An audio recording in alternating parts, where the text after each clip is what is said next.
Fired Up is presented in audio format wherever you listen to podcasts and in video format on YouTube.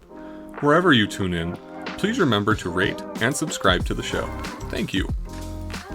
D. Scott Crook is the Utah employment lawyer. Fired Up focuses on questions that he frequently receives from his professional and executive clients regarding severance, employee stock option agreements, executive employment contracts, and more. A quick disclaimer, Scott is licensed only in Utah and Idaho. As with any discussion about the law, the information on this podcast generally describes the law and is not intended as specific legal advice. As I'm sure you know, laws frequently change and can be different in different jurisdictions. So please consult with a lawyer if you have specific questions about your situation. Welcome back to Fired Up. Scott, welcome back to your show. Scott is the Utah employment lawyer. And as such, he deals with both employers and executive level employees. It's important to note that most of the information that Scott shares comes from being on both sides of that fence, dealing with both employers and executive employees. So today we're going to talk about dealing with harassment at work, what's legal, what's not legal. And Scott, we're excited to hear your viewpoints. Well, thank you, James. I'm glad to be here, and let's talk about it. So, something that was interesting. I started interviewing your clients to learn more about the whole severance journey. And so something that was interesting is two of the clients that I talked to, once the writing was kind of on the wall that something was off and they might get let go or something was going wrong, they didn't, their first action wasn't to launch into like they weren't doing Google searches for prepare to negotiate severance. They went into keep my job mode. How do I keep my job? And one of the clients was Googling things like, is this harassment? Is that harassment? And something that we talked about in a previous episode too was that people think certain things are illegal types of harassment at work, and they're not. So I thought it would be a good idea to actually dive into this a little bit more and just ask some questions around when people feel they're being harassed at work. So my first question, and not to minimize what people go through, but what does harassment actually constitute under the law? Well, it's interesting. And again, like I always have to say whenever I start a discussion about this, is that it depends on the state, but generally, this is true in most you are the Utah employment lawyer. That's true. And so when we talk about Utah, I can tell you pretty much that most people, and this is true whether people talk to you at any point, most people don't understand that harassment has a particular legal meaning. And the particular legal meaning is this. And it's something that is prohibited by law that an employer cannot do.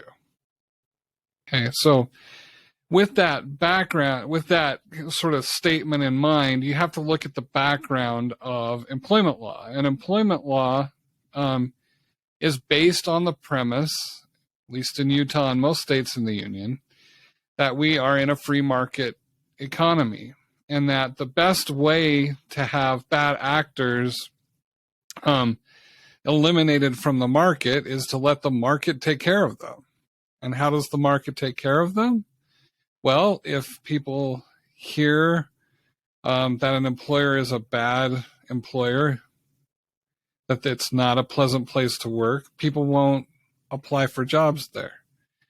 And if people do happen to go to that employer, an employer who's not very nice, they won't stay there. And so the idea is that the law is not paternalistic. It's not going to hold people's hands and say, well, we feel bad for you that your boss was mean to you, or that your coworkers were jerks, or anything like that. I mean, it sounds kind of harsh, but that's the reality.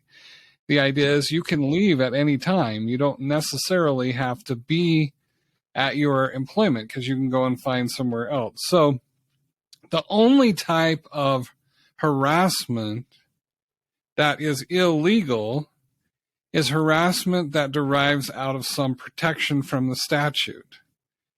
So illegal harassment would be if someone were harassing you because of a protected characteristic that you have. So in Utah, that includes race, national origin, sex, sexual orientation, gender identity. It includes age, disability, and those sorts of things. So if someone is harassing you because of one of those protected classifications, then that's illegal. And that creates an actionable environment.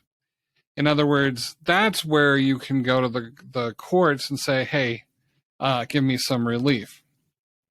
If it's just that generally your job is a jerk, your boss is a jerk, then you don't have an actionable claim. Now, there is a caveat to that as well, and that is that certain public employees in Utah, if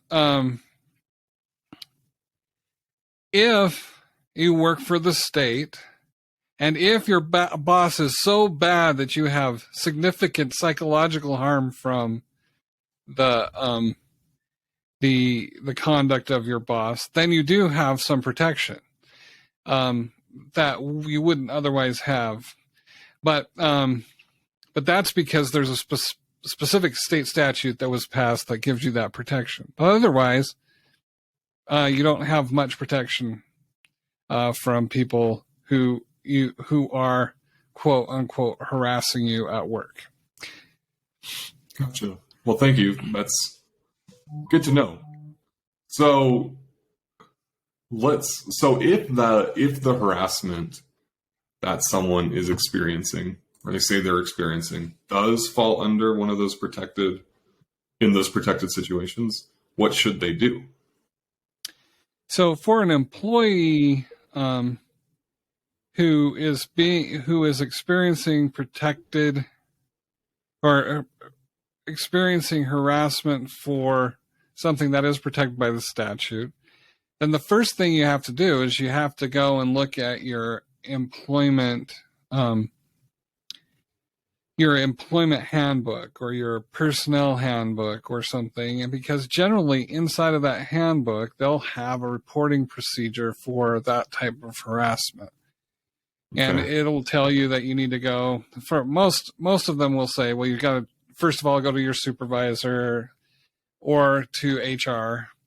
And then if you don't get a result you want, then maybe you move up the chain. It'll have those internal reporting mechanisms.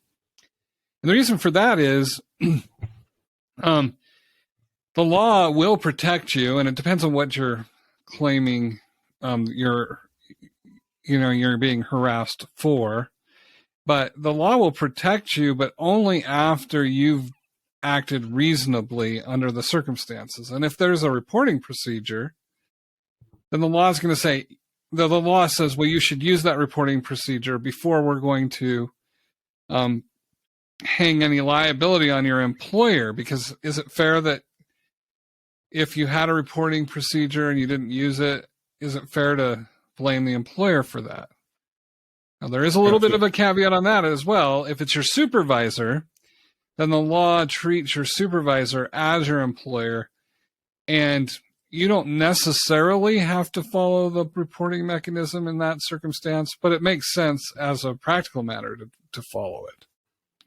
What if your boss is the VP of HR or something like that?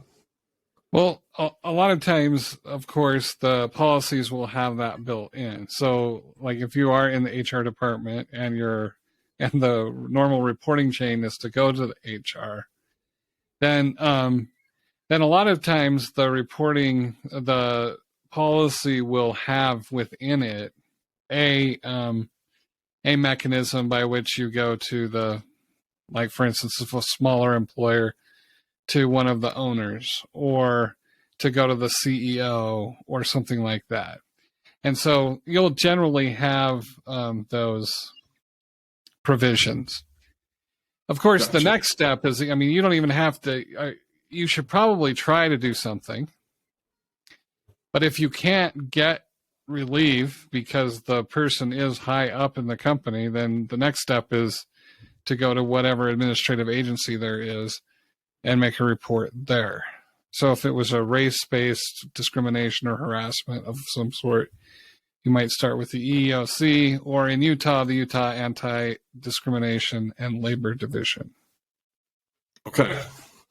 Thanks. So if the harassment or what the person feels is, behavior that's not fun to deal with from somebody at work, and it's not one of these protected things, then what should they do?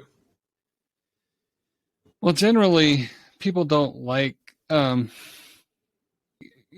don't like to work with people who are difficult, and a lot of times employers don't want to keep people around who are difficult. And so the best thing to do is just to try to deal with it internally and alert your employer to the problem. And most of the time, Right. employers will take that seriously. And the fact is that, if it's a supervisor and the supervisor's a problem, they get reviewed too. And Right. so it'll show up on their performance review. Now, you can't help it if if your employer or the owner really likes that person, and it doesn't matter what you say, then you pretty much have to make the decision to leave. But other than that, most of the time they're trying to work things out with people. Right. So is it anything, so if you were to document that type of behavior in some way, even if it's not protected, if you were negotiating a severance package, is that anything that could potentially be used as leverage in that kind of situation? Well, I don't know if leverage is so much the right term in that circumstance. If there really wasn't, it's not legally actionable, but it certainly could give you some more negotiating. I guess I can't think of another word other than leverage. Other than it gives you a negotiating point. You can say, look, I worked here. I know this isn't actionable, or I believe it's not, but you were aware that I was having problems. Why don't you give me a little more on the severance side? Because I tolerated that behavior, and I really didn't have to. I could have left. Yeah. Okay. Well, great. All right. So really, okay. And then, sorry, I do have one more question. So if you've gotten to the point where you go, I can't take this anymore, how do you prepare your exit? As an employment lawyer, what advice would you give? Like, what steps can you take to prepare?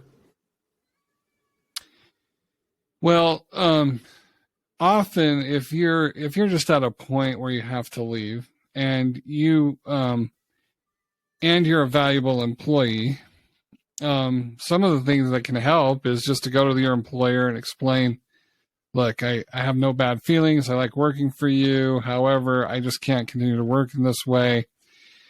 And so would you consider, I'm going to start looking, would you consider agreeing to do some kind of severance for me? Or